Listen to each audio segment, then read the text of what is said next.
नमस्कार, मेरा नाम हिमांशु धवन और ये वीडियो वेरिकोसील के पेशेंट्स के लिए। और मैं आज बार बार हमेशा अपनी रिपोर्ट्स को क्यों शेयर करता हूँ, क्योंकि कुछ ना कुछ आपको एक फैक्ट्स क्लियर हो कि आयुर्वेद से हम क्या क्या चीज़ें क्योर कर सकते हैं, आयुर्वेद से हम कितनी ज़्यादा हम इन सब चीज़ों से निकल सकते हैं। क्योंकि कुछ सालों पहले तक, मेरे ख्याल से जब MBBS MD डिग्री बनी भी नहीं थी, उससे पहले भी हम फर्टिलिटी का इलाज एज इन नॉर्मल हम कर रहे थे। क्योंकि बहुत सारे MBBS MD आपको सीधा रिकमेंड कर देते हैं कि आप सर्जरी करवा लीजिए, इसके बाद आपका कोई ऑप्शन ही नहीं है।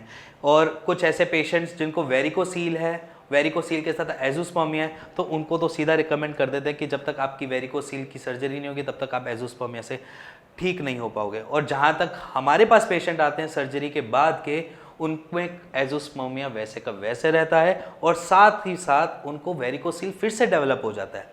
कोई भी MBBS MD डॉक्टर आपको बाद में ऐसे नहीं कहता कि ये दोबारा नहीं हो सकता, वो आपको हमेशा ये कहकर चलते हैं कि ये आपको दोबारा हो जाएगा, ये रिकरिंग प्रोसेस है, फिर से दोबारा हो जाएगा। सर्जरी एक लीस्ट ऑप्शन होता है, फिर भी आपको रिकमेंड करते हैं कि आप सर्जरी करवाओ। अगर आप प्रिस्क्रिप्शन खोलें अपना वेरिकोसील में तो आपको मिलता क्या है? सबसे पहली चीज, अगर आपको पेन हो रहा है तो पेन किलर में आपको ब्रूफिन दे दिया जाता है और आपको मिलता है गाबापिन।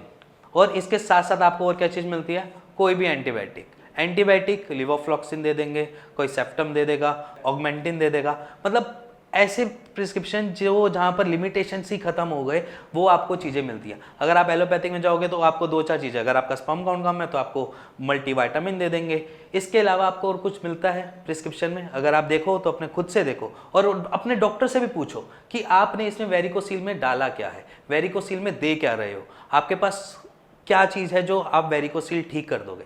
बट उनके पास ऑप्शन मिलेगा कुछ नहीं।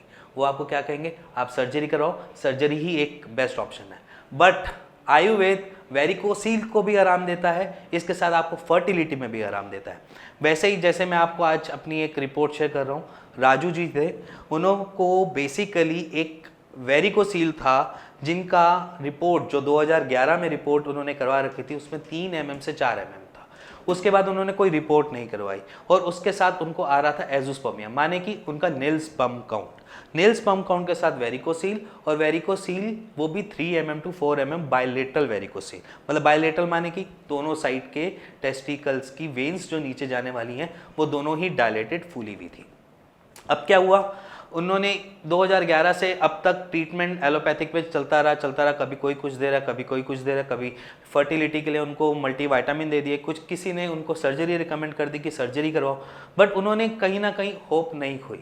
उन्होंने एटलीस्ट 2011 से 2020 में कितनी बारी कितने डॉक्टरों से मिले होंगे, उसके बाद एंड लास्ट उन्होंने एक चांस के तौर पे हमें एक चांस दिया।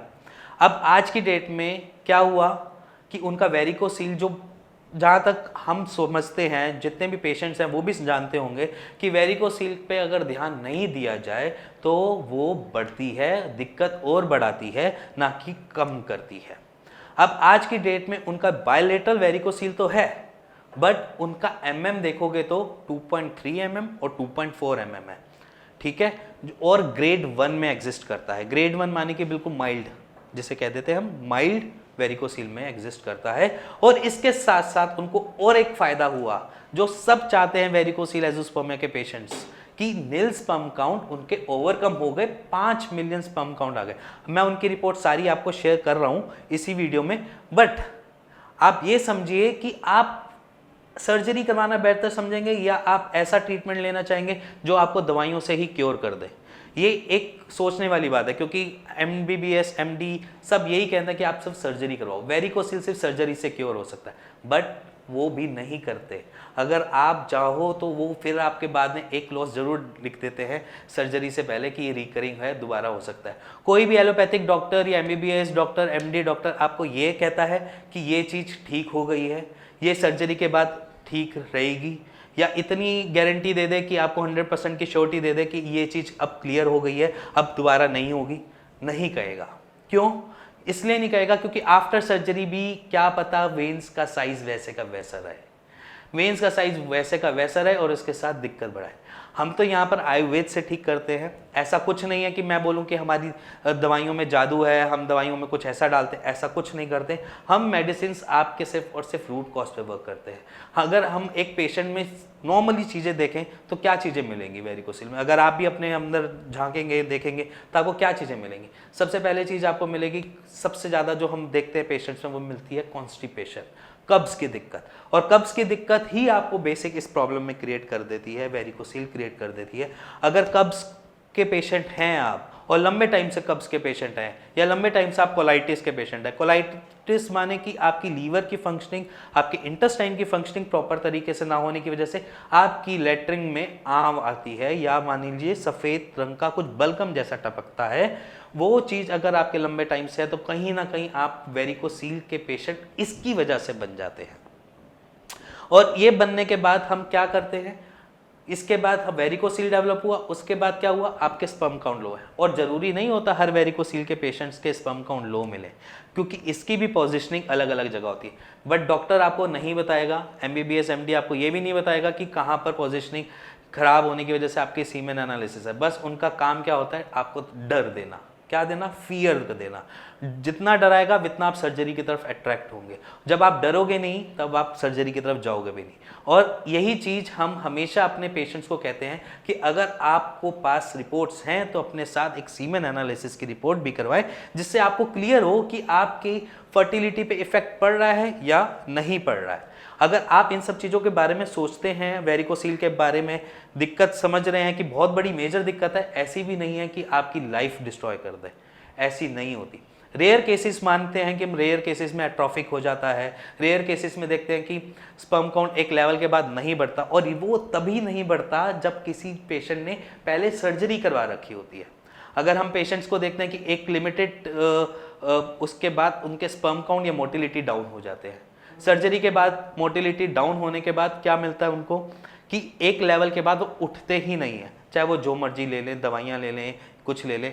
अगर ये चीज़ अगर आपको डॉक्टर बताएगा तो शायद आप सर्जरी ना करवाओ, है ना। इसीलिए सर्जरी वो आपको बोलते हैं, आपके और अलग तरीक़ों से डरा देंगे, आपको और अलग तरीके से कि आप नपुंसक हो जाएंगे, आप फर्टाइल नहीं कर पाएंगे, आगे बच्चा करना मुश्किल हो जाएगा। इसलिए आप डर के मारे आप सर्जरी की तरफ जाते हैं। वहीं पर आप एक गलती कर बैठते हैं, और वो गलती ये होती है कि कभी ना कभी आपको ऐसी दिक्कत फेस करनी पड़ जाती है जहाँ पर आपके स्पर्म काउंट पहले तो बन रहे थे वो भी नहीं बनते।